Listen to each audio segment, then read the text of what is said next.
histoire d'en dire plus.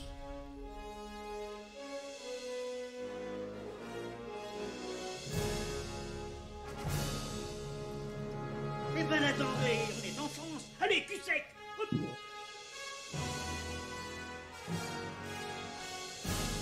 Personne ne veut le croire et pourtant c'est vrai, ils existent, ils sont là, Tarnatata.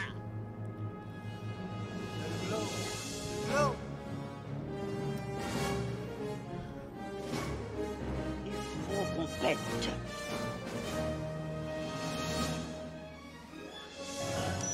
Voyons, circuit branché, convecteur temporel temporisé. Bonjour, bienvenue sur Histoire d'en dire plus. Aujourd'hui on parle pas de film exceptionnellement, on va parler jeux vidéo. Et on va parler d'une pratique ancienne mais qui a un regain ces dernières années, le rétro gaming. Allez, c'est parti mon kiki.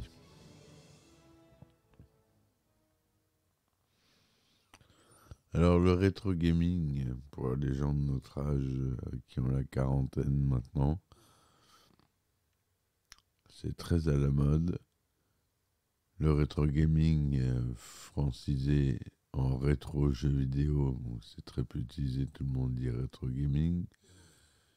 C'est l'activité qui consiste à jouer à des jeux vidéo anciens et à les collectionner. Ça concerne les consoles de jeux, les ordinateurs, les bornes d'arcade et les jeux électroniques.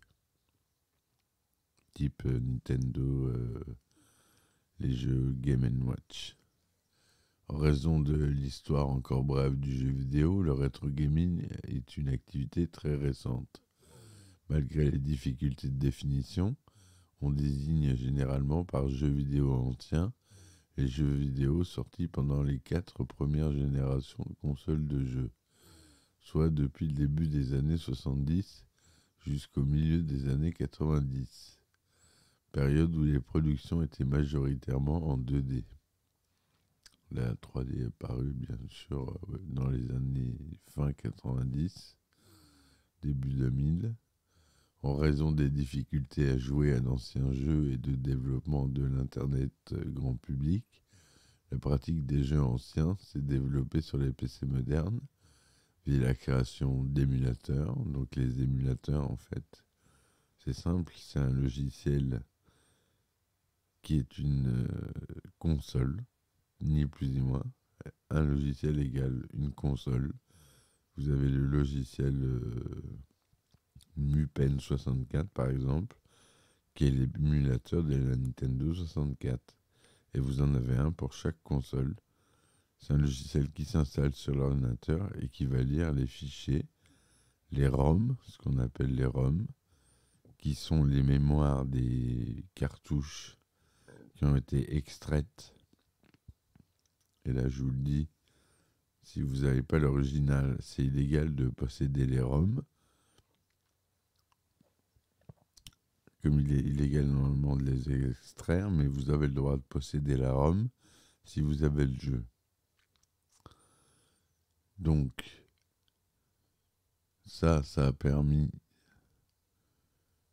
le développement de ces émulateurs qui sont très nombreux. Il y en a beaucoup. Pour chaque console, il y en a plusieurs. Donc, imaginez le nombre d'émulateurs. Parce qu'il y a des centaines de consoles et des centaines d'émulateurs, voire des milliers.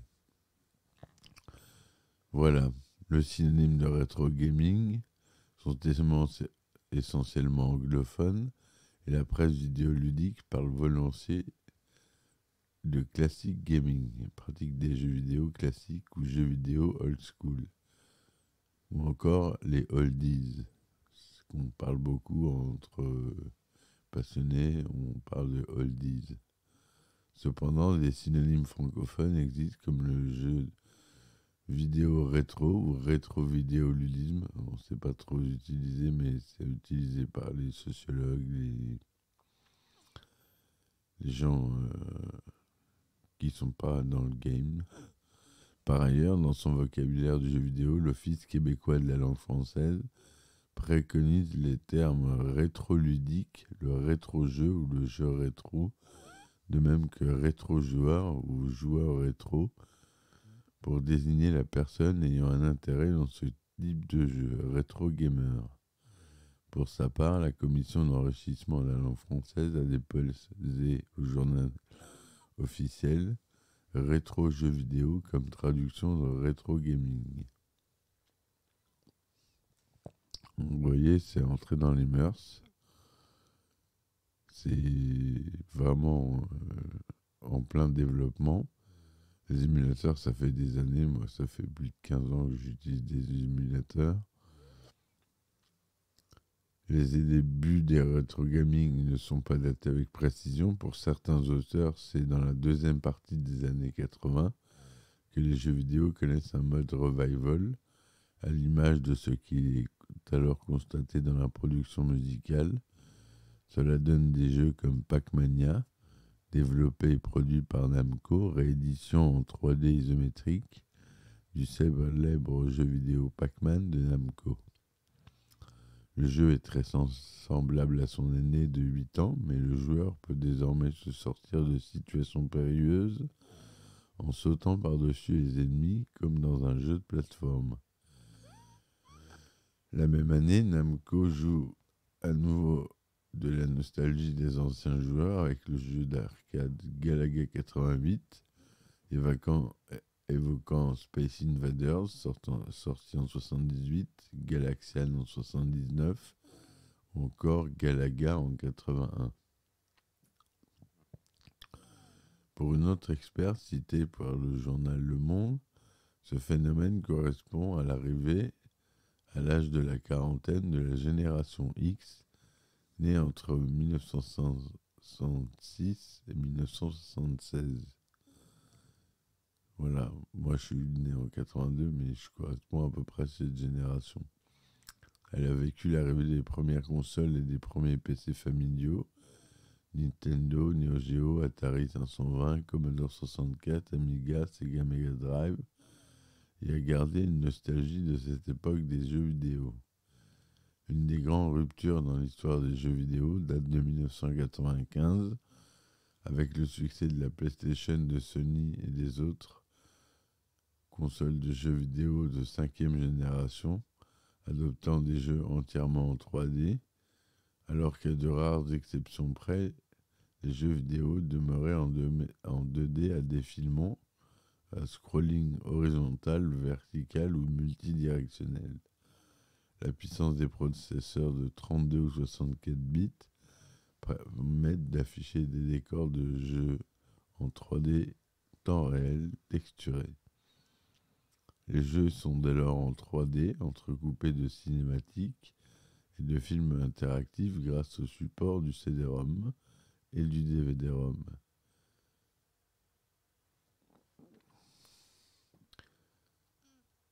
Parce qu'avant, c'était tout sur cartouche. Sur cartouche, ça allait jusqu'à 64 mégaoctets, alors qu'un CD-ROM, c'était 700. Et un DVD, 4 gigas pour les simples couches et 9 gigas pour les doubles couches. En 2006, toujours,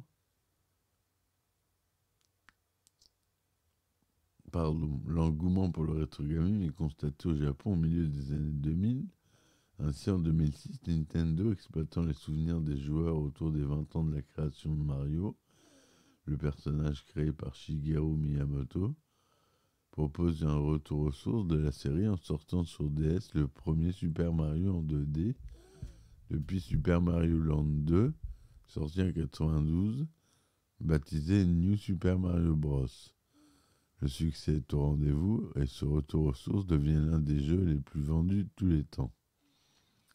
En 2006, toujours, la plateforme de téléchargement console virtuelle de Nintendo sur Wii permet aux nostalgiques de retrouver les titres de leur enfance et aux autres plus jeunes joueurs de s'essayer aux jeux d'antan grâce à un système d'émulation des consoles NES, Super NES, Nintendo 64, Master System, Mega Drive, PC Engine, Neo Geo AES et l'ordinateur Commodore 64.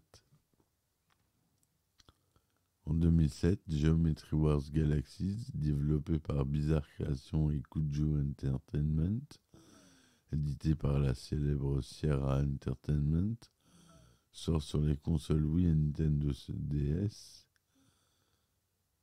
Ce jeu est un shoot'em up multidirectionnel de type Manic Shooters, au style graphique et sonore volontairement épuré, forme géométrique, peu de couleurs, bruitage et musique simpliste, mais au gameplay addictif. Il renoue avec la traduction du high score en tant que finalité du jeu. À l'origine, mi-jeu intégré à projet Gotham Racing 2 en 2003, publié en version complète sous le titre Geometry Wars Retro Involved sur le Xbox Live Arcade en 2005, où il connaît un immense succès. Adapté sur mobile, sa sortie est très bien accueillie sur les consoles Nintendo, qui montre la viabilité des jeux aux concepts les plus rétro. En 2008, c'est SNK Playmore, la célèbre boîte de bornes d'arcade, qui commercialise son premier volume de la série SNK Arcade Classics, qui permet aux joueurs de retrouver les premiers grands classiques de la Neo Geo. La même année, Mega Man 9 est disponible dans le service de téléchargement numérique de la Wii, de la PlayStation Store et de l'Xbox Live. C'est le 9e volet de la série Mega Man, revient au style 8 bits des premiers épisodes sortis sur NES. Kenji Inafune, producteur et game designer de Mega Man depuis l'origine, a lui-même signé les designs de plusieurs boss. Il justifie le choix des limitations graphiques et sonores au standard 8 bits par le désir de revenir aux fondamentaux de la série classique et de suivre la mode du rétro gaming. 11 ans plus tard, en 2019, Nintendo met encore des jeux de rétro en vedette avec l'abonnement Nintendo Switch Online sur ses dernières consoles, la Switch et la Switch Lite, qui offrent des jeux gratuits de la NES et de la Super NES. Plus tard, de Nintendo 64 et de Mega Drive.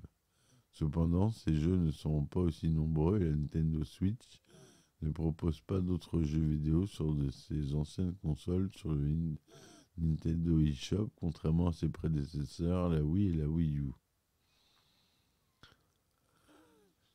On n'a pas parlé d'Abandonware. L'Abandonware, c'est tous les jeux qui sont sortis, dont les boîtes ont coulé et qui sont tombés dans le droit public. C'est les jeux PC surtout. Ça concerne les jeux vidéo consoles ont tous été rachetés, les droits ont tous été rachetés justement pour sortir des versions, des remakes de nos jours. Mais sur les jeux PC, vous avez un site qui s'appelle abandonware.org que je recommande chaudement. Vous avez des milliers de jeux PC gratuits en toute légalité. Vous pouvez télécharger des jeux, des beaux jeux, des jeux en FMV, des jeux sur un épisode sur lequel je ferai des podcasts, des jeux en full motion vidéo, qui étaient des films interactifs et qui étaient vraiment, moi j'adorais ce genre de jeu. C'était des point and click en général pour les connaisseurs. Voilà. Le rétro gaming peut s'expliquer par plusieurs facteurs. D'une part, la nostalgie qui joue un rôle important, mais il serait erroné de s'arrêter à cette seule causalité. Beaucoup de joueurs considèrent que le passage à la 3D a appauvri le jeu en termes de mécanique de jeu, de gameplay. Ils considèrent aussi que cette mécanique de jeu était plus difficile dans les premières générations, pas de point de sauvegarde, nombre de vies limitées, etc. L'essentiel de l'attrait des oldies vient donc de la primauté de la jouabilité sur l'aspect esthétique. En France, des journalistes de la presse du jeu vidéo comme Cyril Drevet ou Jean-Marc Demolly restent très attachés aux jeux rétro. Alain Huyglacourt déclare lors d'une interview « Les superproductions sont tellement chères qu'il faut bien les rentabiliser. Alors les éditeurs ne prennent pas de risques aux dépens de leur originalité, car quand l'investissement est à ce point élevé, les éditeurs préfèrent jouer la sécurité. Ils se réjouissent du rétro gaming. Un aspect non négligeable du rétro gaming concerne la collection de consoles, de bornes d'arcade et de jeux vidéo anciens. En effet, de nombreux adeptes de jeux rétro fréquentent assidûment les brocantes, les vides-greniers, les marchés aux puces, les boutiques de troc et les sites de vente aux enchères de particulier à particulier, afin de retrouver les machines ou les jeux manquant à leur collection. Et j'en fais partie. Et avec eux, les graphismes et la maniabilité originale qui ne peut apporter parfaitement l'émulation sur des ordinateurs ou des consoles modernes. Et ouais, nous, en tant que geek du rétro gaming, on cherche en permanence des télés à tubes, les anciennes télés, c'est-à-dire pas les écrans plats, car pour nous, le rétro gaming, ça se joue sur des télés comme ça, qui ont une très très bonne qualité. Et ça, on ne s'en souvient pas, même si c'était pas de la HD à l'époque, la qualité était excellente, sur notamment les dernières générations des tubes cathodiques. Mais maintenant, on est tous passés aux écrans plats, LED, plasma, OLED, et j'en passe. Et ça a changé le rendu des anciennes consoles. Après, il y a des choses pour émuler un petit peu le rendu des télévisions d'époque, mais ça donne jamais exactement le même cachet que jouer sur une vraie télé. Et les vrais fans, les vrais hardcore gamers rétro gaming jouent sur des écrans cathodiques. Voilà. Voilà ce que je voulais vous dire sur le rétro gaming. Faites attention, c'est quand même illégal. J'en fais pas la caution de télécharger des jeux dont vous ne possédez pas la version physique. C'est pas légal, donc c'est pas bien. Mais si vous les avez en version physique et que la console marche plus ou que le jeu ne marche plus ou quoi que ce soit, vous avez la licence et vous avez le droit d'utiliser le jeu et de pouvoir le jouer avec une manette Xbox par exemple qui s'adapte bien au PC et qui est une très bonne manette, la manette Xbox. Excusez-moi, j'ai bu un petit coup. Et je pense que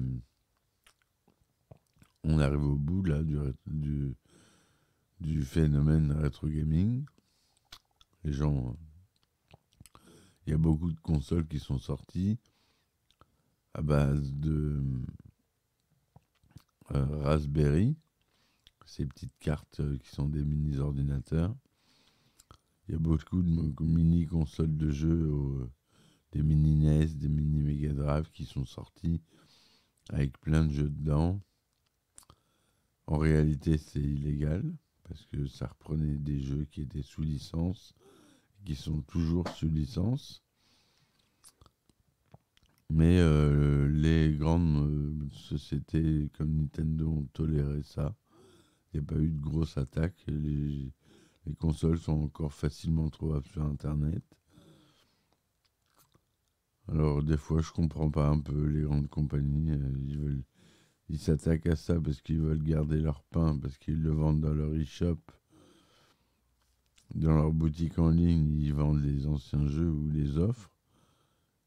Mais ils laissent quand même passer ces genres de consoles. Alors voilà, je sais pas. Si vous avez des commentaires, ça sera la bienvenue.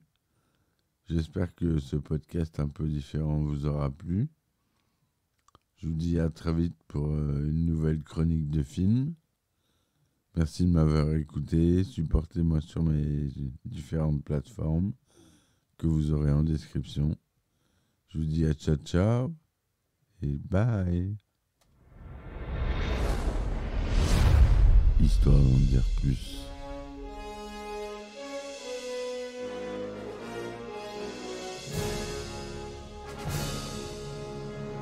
Eh ben attendez, on est en France. Allez, cul sec. Hop.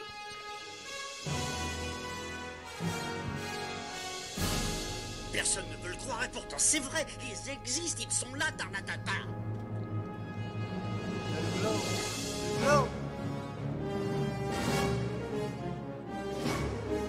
Il faut qu'on pète.